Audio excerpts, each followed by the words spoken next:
Selamat datang di edisi kisah kehidupan Rasulullah Shallallahu Alaihi Wasallam. Ada satu pertanyaan, mengapa Rasulullah memilih Madinah sebagai tempat berhijrah?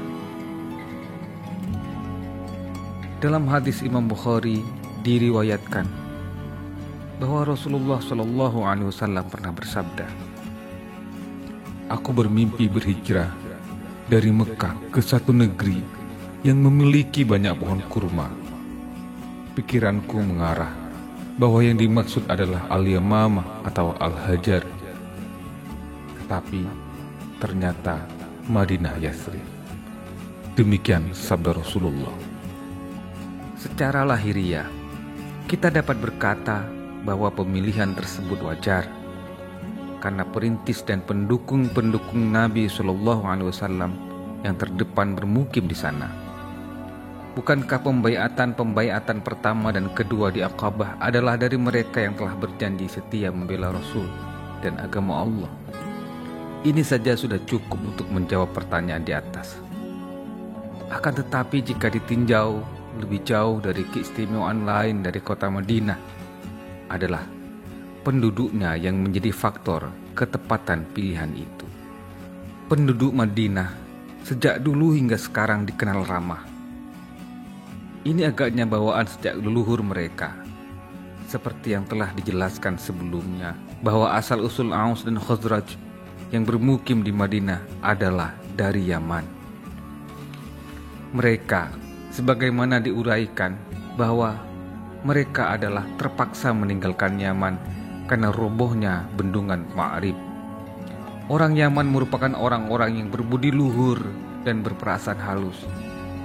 Ketika rombongan dari Yaman datang berkunjung kepada Nabi selepas peristiwa Khaybar, Nabi bersabda melukiskan mereka bahwa "Atakum ahlul Yaman hum arqu quluban wa aljanu afidatan."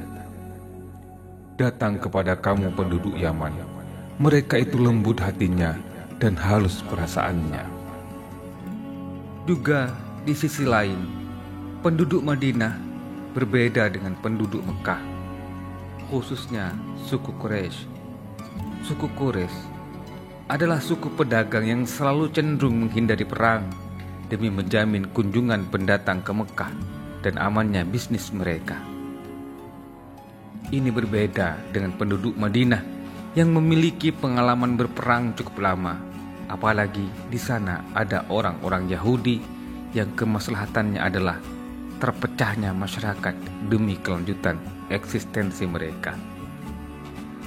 Di samping itu, tidak kurang pentingnya adalah hubungan leluhur Rasulullah Shallallahu Alaihi Wasallam dekat dengan suku Khazraj yang merupakan suku mayoritas di Madinah. Bukankah sekian banyak dari leluhur Nabi berasal dari keturunan mereka?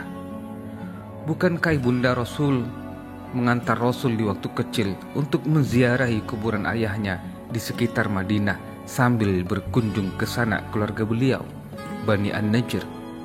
Yang juga menjadi keistimewaan Madinah adalah bahwa kota ini pada masa Rasulullah SAW cukup strategis untuk menjadi basis pertahanan dari serangan musuh, karena di wilayah timur terdapat Harod al-Waqim dan wilayah barat terdapat Harod al-Wabarah yang merupakan dataran tinggi dan rendah serta penuh dengan bebatuan yang amat keras sehingga sangat menyulitkan untuk dilalui. Di sana juga memang ada jalan-jalan lain yang kecil, tetapi ini dapat dengan mudah menjadi pos pengawasan yang terbuka hanya wilayah utara, dan inilah yang ketika perang Khandaq atas usul Salman Al-Farisi di sekelilingnya digali parit untuk menghalangi musuh melampauinya.